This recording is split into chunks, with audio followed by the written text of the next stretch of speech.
you coached for a long time. A lot of coaches, they're in and out after a few years. They get burned out, whatever. They can't take it anymore. They just can't survive it. What was it that kept you going all those years, that made you want to just keep coaching year after year? Well, Scott, this is the way I feel. A lot of people in various vocations, they go to work every day.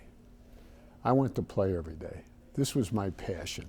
I grew up, and make a long story short, I didn't have good coaching when I grew up. I had a guy that showed up, and then he left. It was a certain time of the clock. He left. He just walked out. He did just 1 hour here, 1.5 hours there. He was done. He didn't really do, I felt, my teammates do justice. In fact, one of my teammates played at Notre Dame. So we had a pretty good team, but consequently what happened was from that lack of passion I received from that coach, and I had a love for the game. When I got in the armed forces, and I played a little bit in the armed forces and club teams, etc., and then I ended up starting coaching, and I got down to Western, and I worked and I was an ex-GI, and I worked for the YMCA, and I went out and coached a little bit and taught PE classes.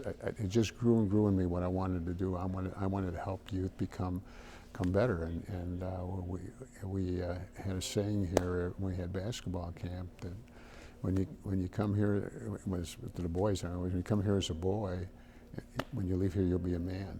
So we try to teach the hard work ethic not only on the basketball floor, but in the classroom, because when they left here, we wanted them to stand on their own 2 feet and make good decisions for themselves.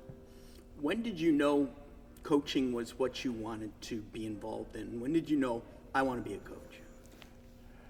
I think my experience in Bardolph, Illinois, where I went into a school that had 58 kids in the entire school. It's shut down. I actually have a board from the old gym, a floorboard, that a player on my first team gave me, a farm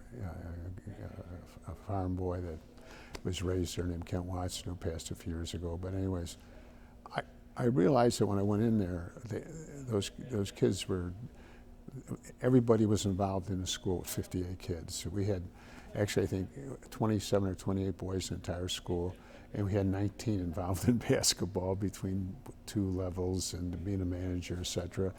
And you could feel the passion for each other, the warm camaraderie for each other in the school. And I said, I think this is neat. And so I worked very hard for it, and we were 7-14, and they had won 4 games the year before. But one of the smartest moves I ever did, and I think really got me into a career in this, was Percy Yard, God bless his soul, was the superintendent at Bardolph High School. And he says, well, we're going to have our banquet now, and he says, we need a guest speaker. And he wanted to get a speaker from a high school about 30 miles away. That was a small high school, and the guy was pretty successful. Well, we're in Bardolph, or right, a suburb of Macomb, and we're split the difference between Galesburg, John Thiel, Quincy, Cheryl Hanks. At the time were the dynamite coaches in the state. They were rocking and rolling. And I says, well, I want to give Cheryl Hanks or John Thiel a call. He says, well, go ahead if you could get him to come here. I called Cheryl Hanks. He came over, and he spoke. And this banquet was better than any banquet I've ever been to. It was home cooking. It was just all the farmers and their sons and their moms and everything made this big spread and came in there and just walked through the line to get this food. And Coach Hanks was real impressed, and I had started a relationship with him. And after 1 year at Bardolph, I realized I had to learn more. I went to Crete-Money for a year, and after that year, I got married. First time, my first wife died after 8 years of marriage. God bless her, but there was an opening. I got a newsletter from Western where I graduated. I have all 3 of my degrees from Western. But anyways, I got a newsletter from Western. There was a job. There was an assistant coaching job at Quincy, and there was an English teaching job at Quincy. My wife we're getting married that next spring, and my wife taught English. So I applied, went down there, Coach Memory, and I went down there right away, and I worked camp that summer after we got married. I mean, and I felt this program was amazing. We're talking about Quincy. We're talking about Bruce Douglas. We're talking about the Douglas boys. We're talking about all these guys that we finished second after 3 years with Quincy. And man, I'm flying. This is phenomenal.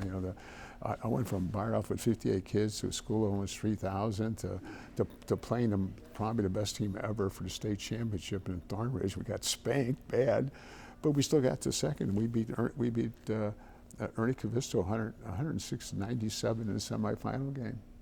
And we're walking off the court at halftime. We looked up in the assembly hall. It's 50-50. And I said, Coach, we can't go at this pace much longer like this. Heck, we did. It was 106-97. And with Larry Moore on the team, he went to Iowa. Jimmy Wispman went to Indiana. Jimmy played in the national championship game. I mean, it was electric. I said, boy, I got to do this. I just got to do it. I was. When you came here, you replaced another legendary coach in Dolph Stanley. How hard was that? Well, it was easy.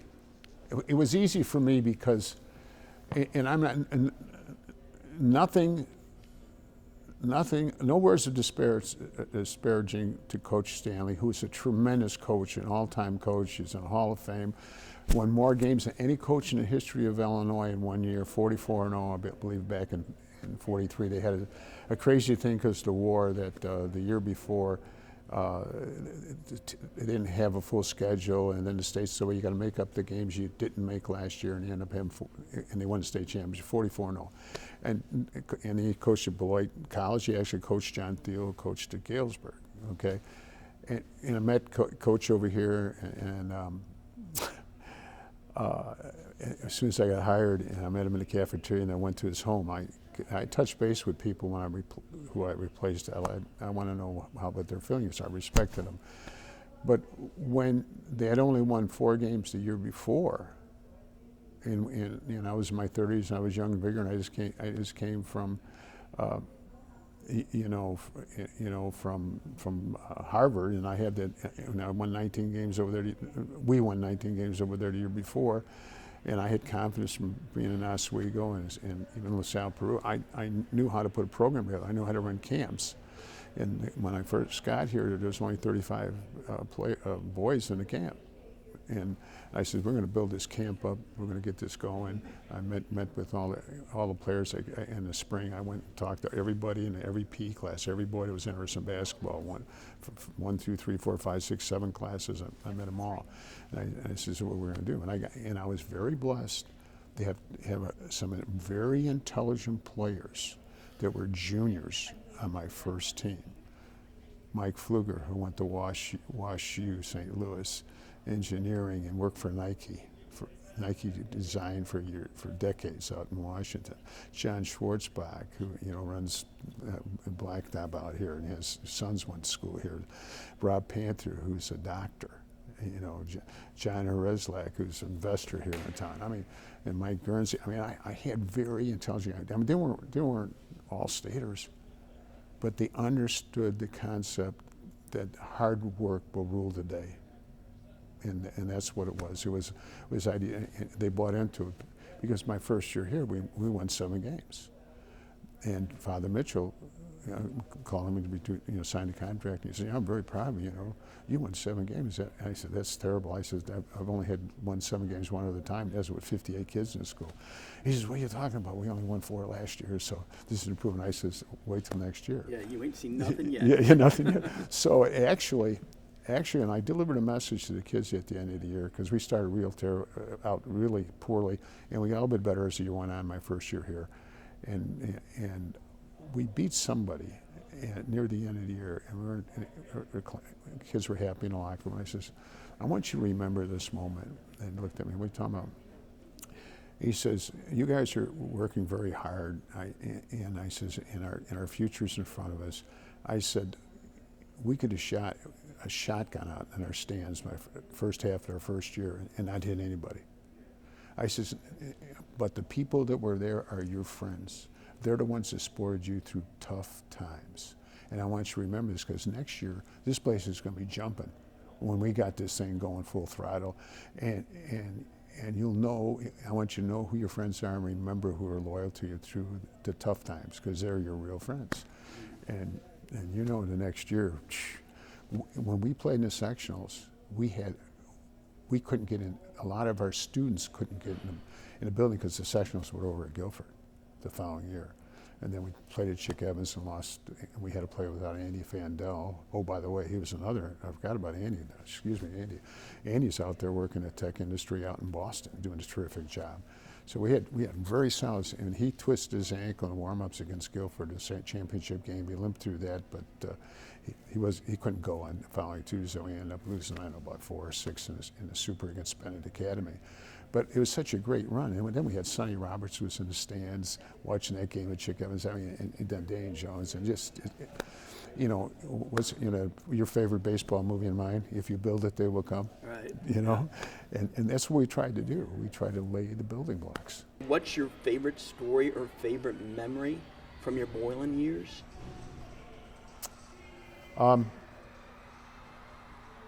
That's a great question. I've had so many wonderful memories involving Boylan.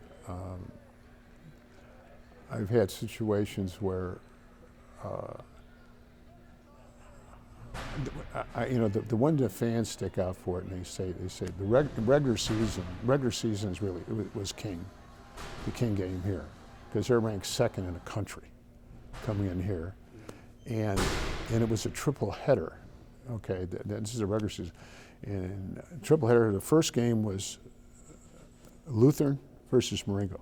Second game was St. Joseph Westchester with Ping and East St. Louis Lincoln, okay, with Bernie, what's his name? I can't remember his name right now, I'm sorry. But he was a Hall of Fame coach too, but I think Bernie Lewis. And then the last game was Sonny Cox, King, and us. We saw King play at Christmas when we got beat by 1 by Ignatius, and there was only loss coming into the King game that we had. We were at the DePaul Christmas tournament that year. They had a Christmas tournament. King played, we played, and we went 2-1, and I think they won it or something. But anyways, we saw them, and I had a vision. We're going to press them. They started 2 7-footers, and we're going to press them. And when we prepared for the King week, we said from day one, we're going to beat these guys. We know how to beat them. This is what we're going to do.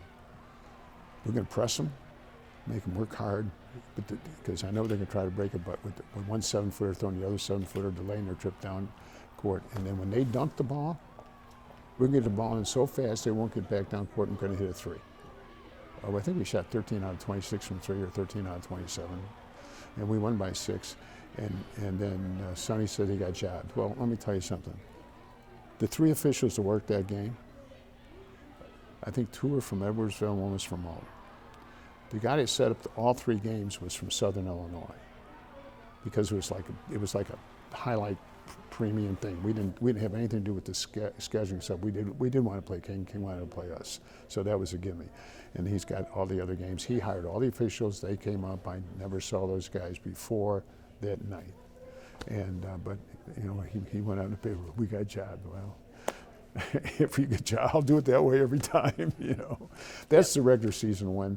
The postseason probably was the first time when you go back that we got to the Sweet 16, because we're at Guilford and we're down 17 or 19 points, because we had beaten Guilford the first game of the sectionals. The second game of the sectional championship, we're down 16 or 17 points, and Schwarzbach came up, we got to press him, coach. Yep, we were going to. And we went diamond and one. We came back and beat them by about 17 or 19. It was like a 35-point turnaround.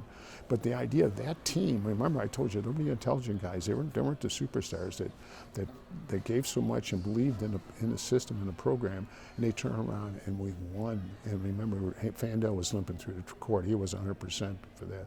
So consequently, what we had there was a belief that permeated within not only the team, but the future Titans. That, boy, this could be something. If they could do that, what can we do? Because, you know, we could be pretty good in a few years. So I think that'd have to be it. Great career, Coach. Thank you. Well, thank you. Thank you very much. Good luck in your next stop. Thank you, fellow Hall of Famer.